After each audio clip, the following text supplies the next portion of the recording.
Hello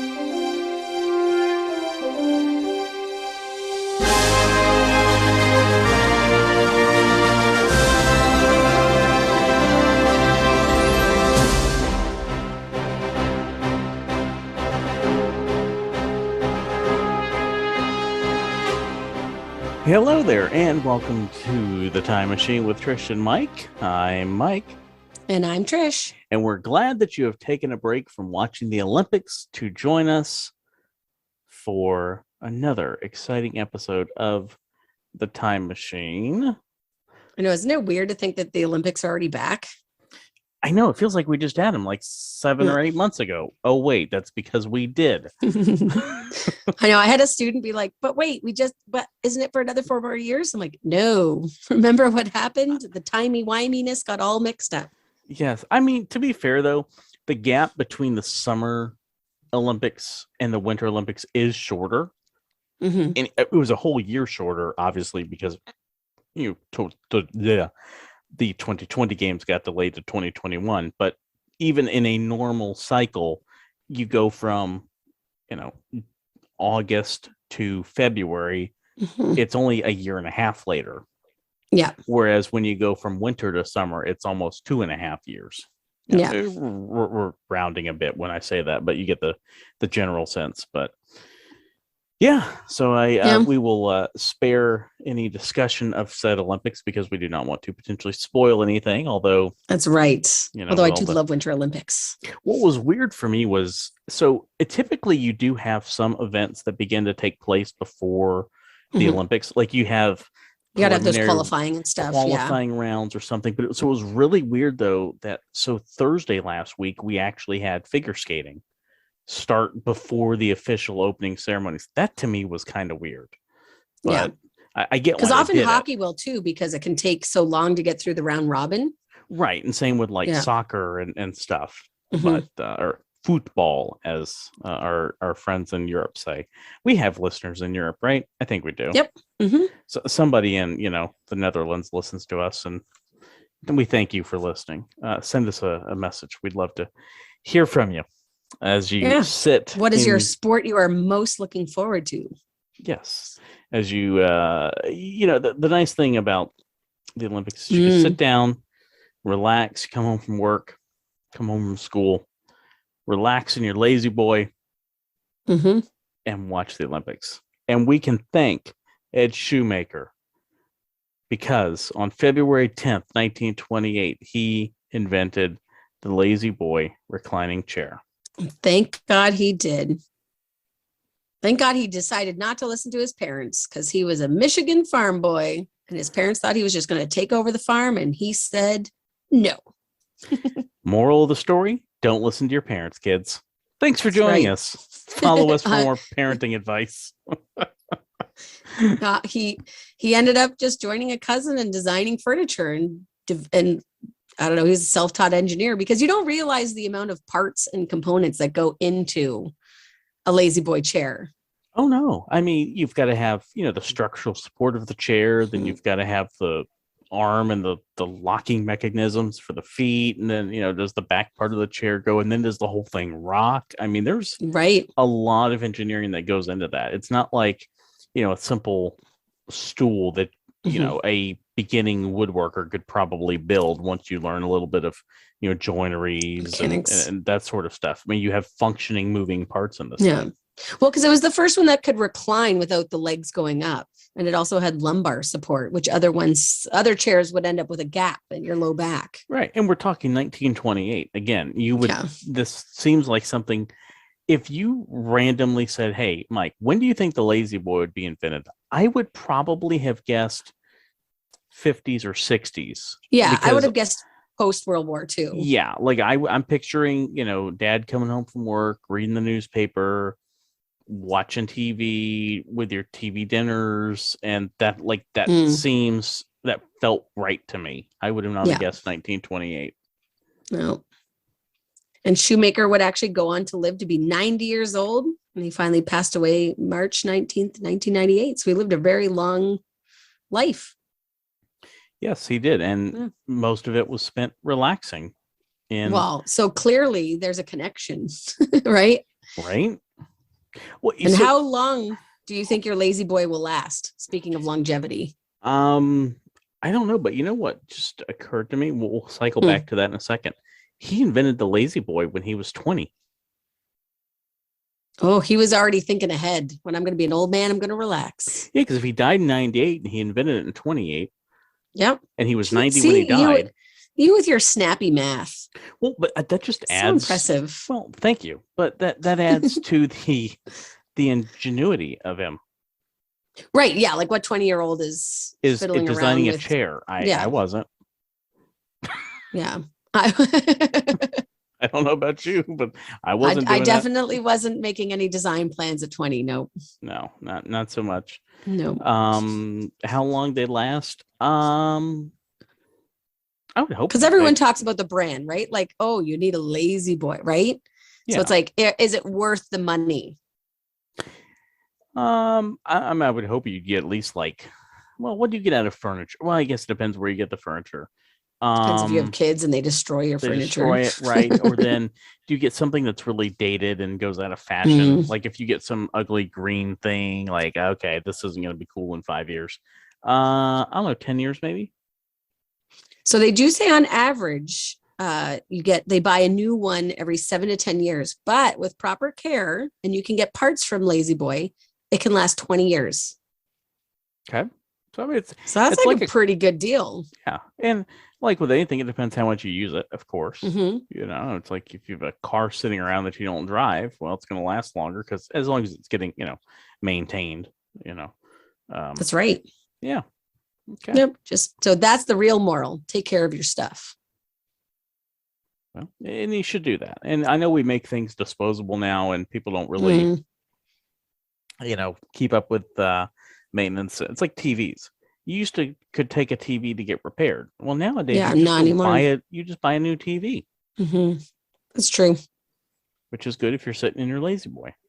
Yeah, exactly. So a good thing to do when you're sitting in a lazy boy is watch movies, right? Mm-hmm. If it's not Olympics, it's going to be movies. Well, you could watch the Olympics, but hopefully they're exciting enough to get you up off your feet and cheering for your country and hearing your anthem play as they, award the gold medals. Well, they award the medals and then you hear the anthem, but you know what I'm saying. Go with it. Anyway. And of course, a famous movie star has a birthday on February 11th, 1936. That would be one Mr. Burt Reynolds. Yep. Happy birthday, Bert. Well, wish you were still here, Bert. But well, you could still have a happy birthday wherever they are. Yes. We can. Happy birthday, Bert. We'll get to probably my favorite Burt Reynolds movie in a minute. But what's interesting, and we've kind of discussed this, I think, before, how history is littered with what could have been roles. Yeah, like we've talked before about how Bill Murray was considered for the '89 Batman movie before. Yeah, can't even imagine.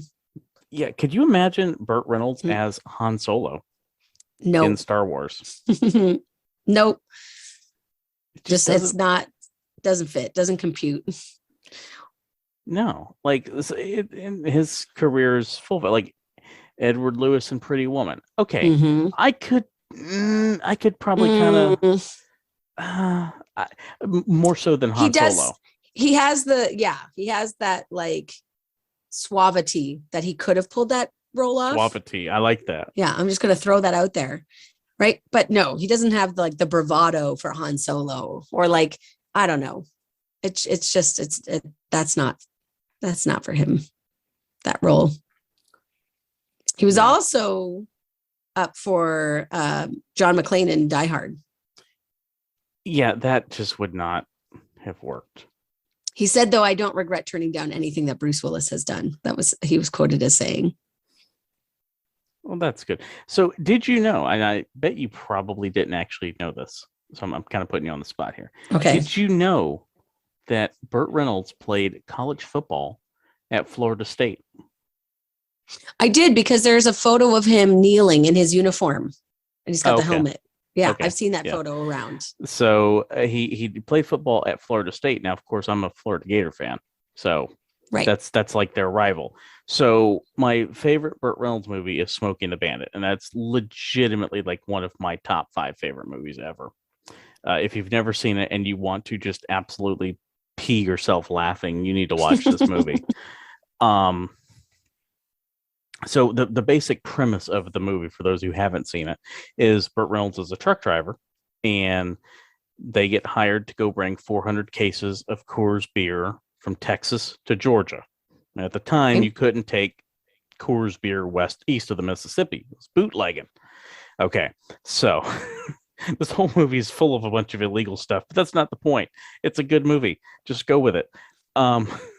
So there's a scene towards the end where people are cheering him on, and they make a sign that says "Go Bandit," because that's Smoking the Bandit. He's Bandit. He's the bandit. And so they make the sign in orange and blue letters. Oh. Which is the Florida Gators colors. So it's like a funny little joke that they played on him. They threw in there? Yeah. That's great. So happy birthday, Bert. Yeah. So many iconic roles. But yeah, when you think about roles that he could have played, just strange. Yeah. That would Han Solo. No, some things are meant to work out the way they do, and I think that's a perfect example of it. Unfortunately, sometimes some things don't work out. I was going to say from birthdays to breakups. Yes, ouch. And Burt Reynolds was quite a heartthrob back in his day. And another heartthrob couple did not have a good Valentine's Day back in 2004, and that is because on February 12th, 2004, Mattel announced that Ken and Barbie had split up. But isn't that kind of weird? They gave like a 2 days heads up. They're like, Mattel confirmed that America's favorite plastic couple parted ways on Valentine's Day 04. So it's like, they're like, hey, it's officially in the company. They broke up February 12th. They announce it, but it's for Valentine's Day. Like, also harsh, Barbie. Like, poor Ken. Well, like, it gives them 2 days to rebound, I guess. Find a new date. Better than to do it, on Valentine's Day, I guess. That would have to suck. Like getting dumped on Valentine's Day. It would not be cool. But I guess I love the backstory that Mattel gave too. So I guess Barbie took some time for herself in California and was seen on dates with radio DJ Blaine, an Australian boogie boarder. According to the Sydney Morning Herald, the newspaper assigned the split to Ken's failure to commit and Barbie's excitement to commit, wearing multiple wedding gowns. So apparently Ken just got like freaked out, didn't want to commit. Barbie moved on. But I mean, Barbie was really busy. She also, ran for president that year. So, and how many votes a did woman's she got get? Priorities. I have no idea. Probably, who knows? Some crazy person would be like, scratch out all the candidates. She probably gets votes every year. I mean, like Mickey Mouse gets votes every year. Votes, yeah. Like legitimately, that happens. You can write in. I mean, it doesn't mean the person's eligible, but people do write stuff in. I'm sure Barbie has gotten votes. I mean, he's also younger than Barbie. He's 2 years and 2 days younger than Barbie. So, I mean, he's got to go sow some wild oats and not be tied down to an older woman. Whatever. I feel bad because I'm always single on Valentine's Day, so I feel bad for Ken on this deal. Poor Ken Carson. He has a last name? Yeah, his name is Ken Carson. Does Barbie have a last name? I don't know if I know Barbie's last name. I feel like she does. And I feel she like could have been Carson, but she clearly gave that up. And that could be it's Roberts. That's right. Yes. I watch Barbie and the Dream House on Netflix, even if you're not a parent. So funny. Like, I die. I love this show. I was so sad when my girls got over watching it. Barbie and the Dream House. But yes, Roberts is her last name. Okay, so maybe that's it. She didn't want to be Carson. I mean, she's a modern woman. She can keep her last name. Well, yeah, but back in 2004, was that as much of a thing as it is in 2022? I don't know. Maybe. Well, okay. So now, hold on. So Ken's failure to commit and Barbie wanted to commit. Well, why did you stay with his ass for so long? Yeah. That's on you, clearly. She just got tired of wasting her time, I guess. Well, apparently, do you want to know how they met? Huh? Ken met Barbie on the set of their first television commercial together in 1961. That's a long time to be with someone without getting married. Okay, so 43 years he's milking the cow, without buying the cow, getting the milk for free on this deal. And now she's like, I've had enough. I leave you. Oh my gosh. Oh, but there's hope. There's hope. It's 2022, Trish. We have no hope left anymore. Well, Ken and Barbie rekindled their epic romance in 2011 and are still a couple today. Do you want to know when they rekindled their romance? Didn't you say 2011? Yeah, but the day? Oh, was it Valentine's Day? It was Valentine's Day. Okay, so this is just a giant marketing ploy by Mattel. This is what this is. They played this is like when I'm sorry, that's a red flag. Red flag, Barbie. Actually, red flag for Ken. Yeah. Ken should just walk away. And it's what? 11 years later and they're still not married? They're still not married. Come on. I mean, come on. This is like when IHOP turned into IHOB a few years back when they did the International House of Pancakes, International House of Burgers deal. Right. Oh, crap. You have angered me. I'm sorry. All right. Well, we're moving on. We're moving on. Hopefully everyone else's Valentine's Day is like a bit better than happy one. Valentine's Day. Whatever. I hope that you don't get broken up. I also hope you don't get back with your toxic ex. So walk away. Spend time on you. Yes. And if you find yourself on a game show, I hope you win. Yeah. Yeah. Because February 13th, 1993, the final episode of the original run of Double Dare aired on Nickelodeon. Yeah, I like how you were very specific, the original, because of course they did try and reboot it, 2018? It's not the same. Yes, and there was also the 2000 reboot as well. That was absolutely terrible. We just forget about it. That's blocked. So ironically, if we could flash back to last week's episode on John Williams. So I name dropped my friend Kristen that I did the game show presentation with. Her family was actually on the 2000 Double Dare. Oh, so although it was a train wreck, we're going to be supportive. Yes, of Kristen being on it. Of course, absolutely. Yeah, always. And then my friend John, who listens to the show, he I could go into a very long story, but I will sum it up as quickly as I can. So his family was on the original run of Family Double Dare. Well, the problem was at the time you had to be, I believe it was 10 to be on the show, and we were not 10. And so it's his mom, his dad, his sister, and his cousin playing. So then back in 2017, 18, whenever it was, they did the reboot. They sent out a casting call and they, submitted an application for him and his sister. And I think it was two of their cousins, I believe. I might have the family relationships wrong. But so they applied to be on the show. And the producers absolutely loved the idea of them coming back and getting to play together after all this years, because this is like a cool thing. Yeah. And so so much so that they were willing to accommodate them a bit as to scheduling, because they had to fly out to California to do the show. And it was like, this week didn't work. But it was all within the taping schedule, but it's like, okay, where in this week can we make this work? So they were very accommodating to them. So they literally they flew out there, they did the show the next day and flew back, kind of a thing. So that would be so cool. Obviously it's I wanted to be on the show, but I was 9. So this is my redemption. Exactly. And so it worked out, and he got to meet Mark Summers as well. So that was, I think he should have just fibbed. He wouldn't have been the first kid to fib on the show. But see, I don't know, back then, did you have to show a birth certificate or something probably to do that? And that maybe for that, that's the kid, a lot harder to forge back then. You could probably get away with it nowadays. Not that I'm condoning illegal, alterations, gaming to legal activities, documents. But the incident of a kid forging something on the show is there was only one horrific accident when you think about it. All these kids and family members going through slime and slippery things and gross things and whatever, right? Like it seems like it's a liability nightmare waiting to happen. Got to have insurance for this stuff for sure. Yeah. Like the people working the safety for the show probably had like nightmares. But apparently there was a kid that slipped because the tile that they used, because they were always cleaning because there was so much slime. Yeah. It was always slippery. Apparently even crew members would walk on it like it was ice. They would shuffle around. So he's running and he slips and he breaks his arm, and it's so bad that it goes like through the skin. Ooh. And so of course they're shutting down production to deal with that. We call that a compound fracture. Ugh.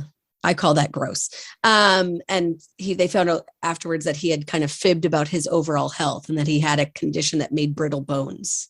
Not good. So they wouldn't have allowed him on the show. But I can handle a broken bone. Like when my daughter broke her arm, I didn't see anything. It just looked kind of swollen. I'm like, okay, I could handle that.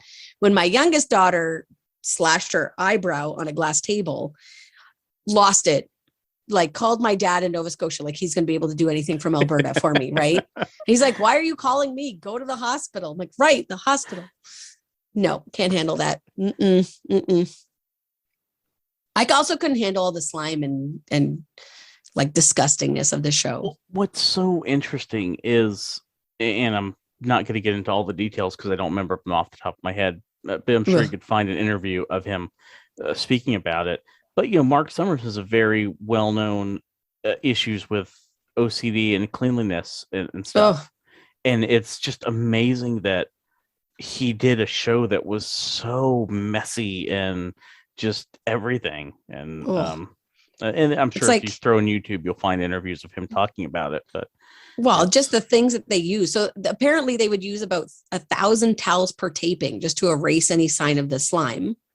And they also used food material, right?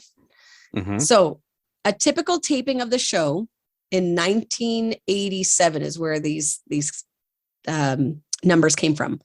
50 gallons of whipped cream, 30 gallons of slime, dozens of eggs, 100 cubic feet of popcorn.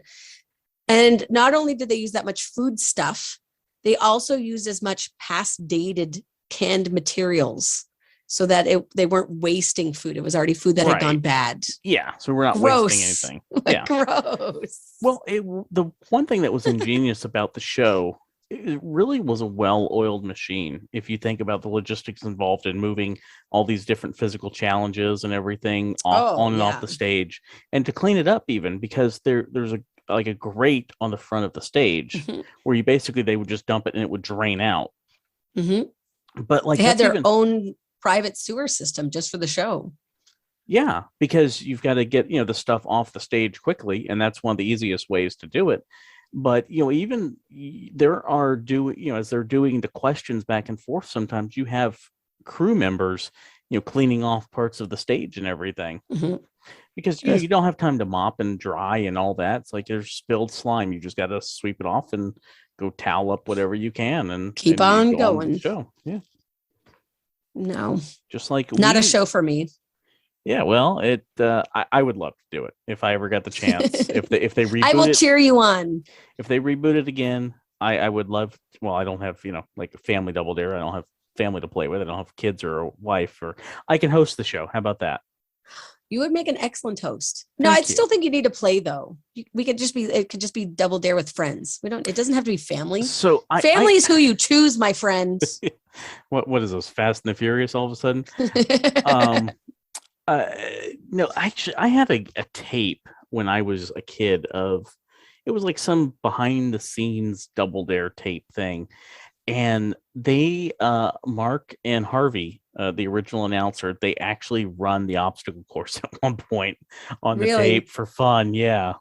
So, that'd be fun. Yeah. So that was kind of fun to see. So yeah, totally. If I ever got to host it, I would totally be like, hey, can y'all set the obstacle course up one time? I gotta go do the Sunday slide, or something. Yeah. Or the giant gumball machine. I gotta jump into it. Oh yeah. I remember that. Yeah. But so Double Dare ended its original run 1993, and transitioning to original runs of shows ending.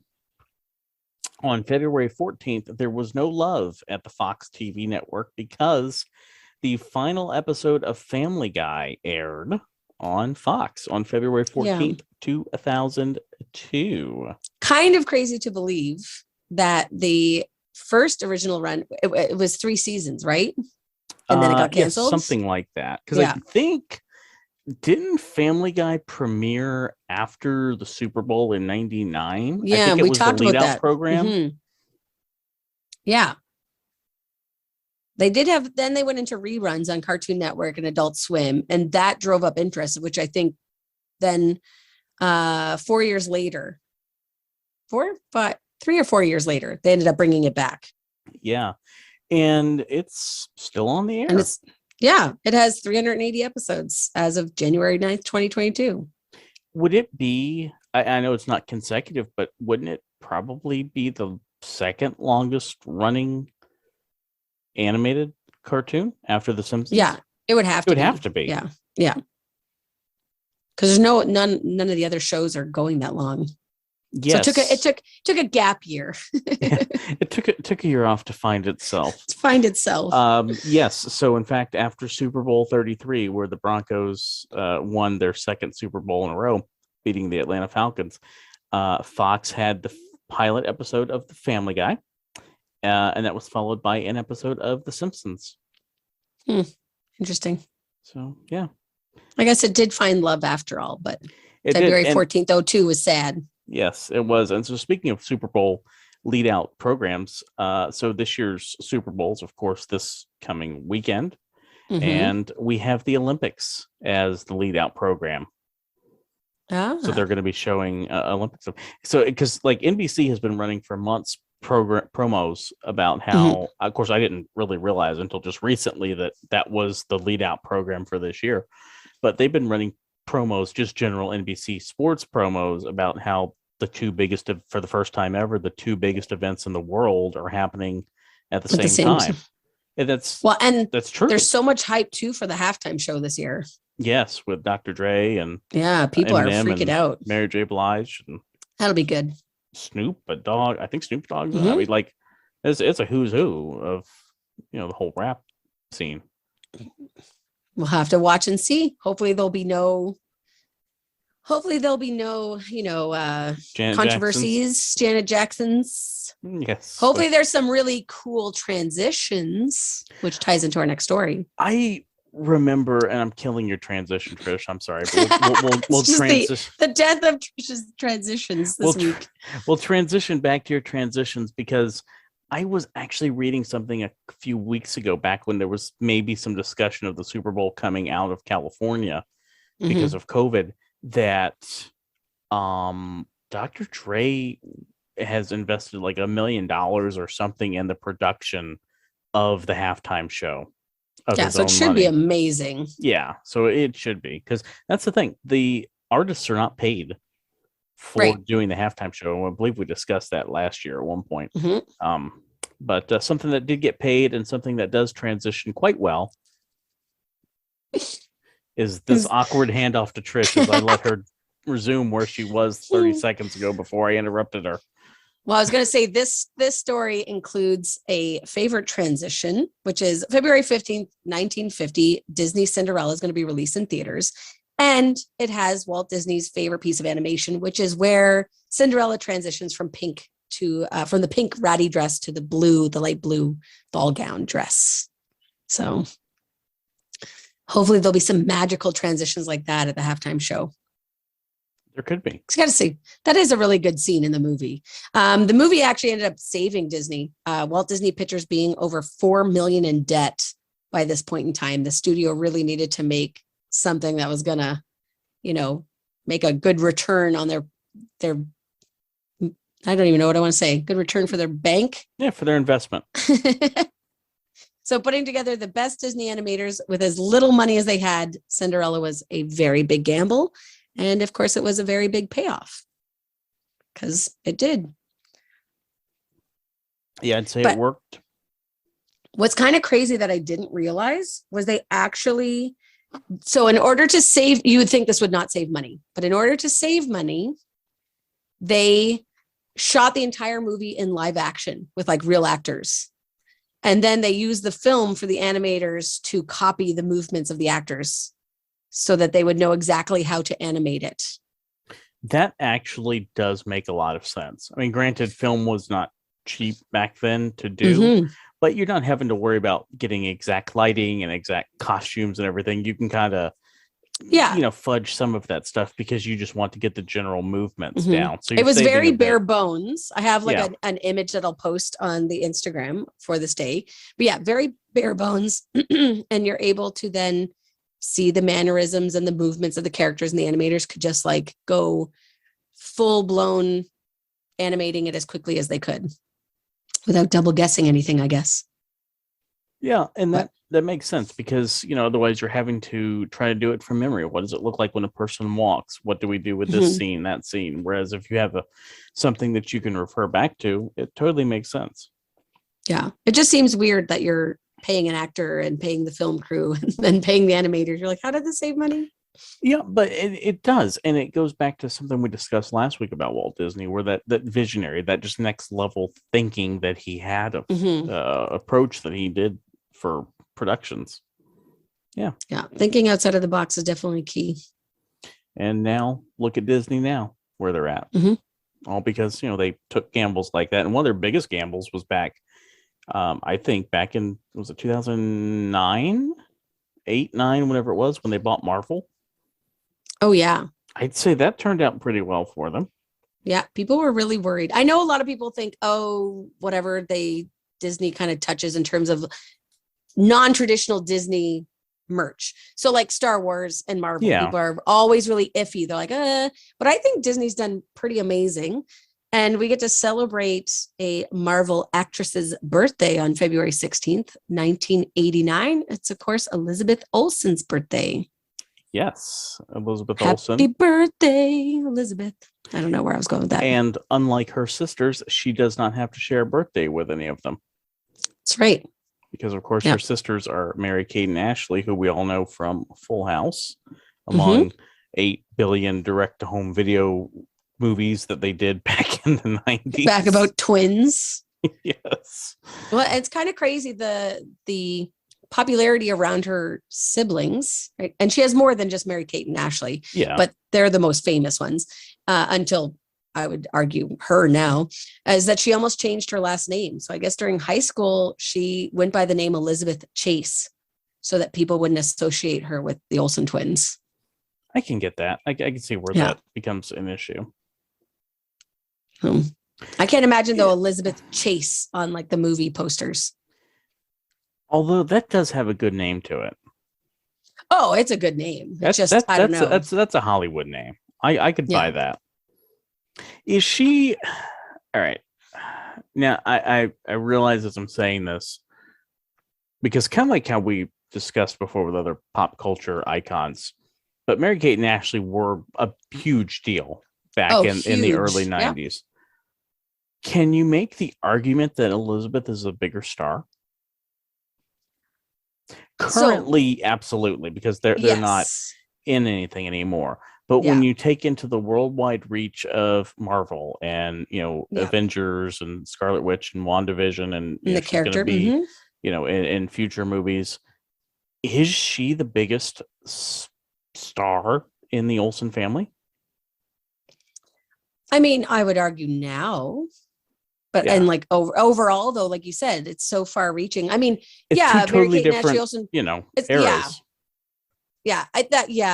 the eras. You can't really necessarily compare them, and like TV versus movies, because even like the movies that they made were, like you said, direct release. So they weren't like in the movie theater major hits. I mean, wasn't the only like real traditional feature film they ever did was like New York Minute or whatever it was? I think something like that. Was that in theaters? Yes, that was an actual theatrical release. But I think all their other stuff, like Mary-Kate and Ashley Go to Camp or whatever, I think that was all direct to video. Right.